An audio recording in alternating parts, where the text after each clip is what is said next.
Big Boss Telugu season 9లో top 3 suitcase twist ఇప్పుడు biggest సస్పెన్స్గా మారింది. మనీతో సూట్ కేస్ ఆఫర్ ఎవరు యాక్సెప్ట్ చేస్తారు? ఇది ఇప్పుడు అందరి మైండ్లో ఉన్న క్వశ్చన్. టాక్ ప్రకారం డీమన్ పవన్ సూట్ కేస్ తీసుకుంటే బెటర్ అని చాలామంది అనుకుంటున్నారు. ఎందుకంటే ఓట్స్లో తనుజ అండ్ కళ్యాణ్ని బీట్ చేయడం డీమన్కి టఫ్ అని క్లియర్గా తెలుస్తోంది. అందుకే Demon Pavan suitcase accept చేసే ఛాన్సెస్ చాలా హై ఉన్నాయి అనే బజ్ నడుస్తోంది. కానీ అసలు డీమన్ సూట్ కేస్ తీసుకుంటాడా లేదా ఫైనల్ ఫైట్ కోసం వెయిట్ చేస్తాడా? ఇది చూడాలి. At the same time Big Boss 9 voting పోల్స్లో ఆల్మోస్ట్ అన్ని ప్లేసెస్లో కళ్యాణ్ విన్నర్ అని చూపిస్తున్నాయి. పబ్లిక్ ఒపీనియన్ క్లియర్గా కళ్యాణ్ సైడ్ ఉంది అని అనిపిస్తోంది. కానీ పోల్స్ ఒకటి, అఫీషియల్ ఓటింగ్ రిజల్ట్స్ ఒకటి.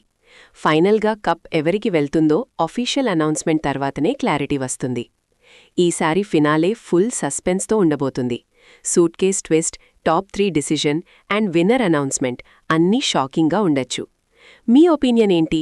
డీమన్ పవన్ సూట్ కేస్ తీసుకుంటాడా లేదా లాస్ట్ వరకు ఫైట్ చేస్తాడా?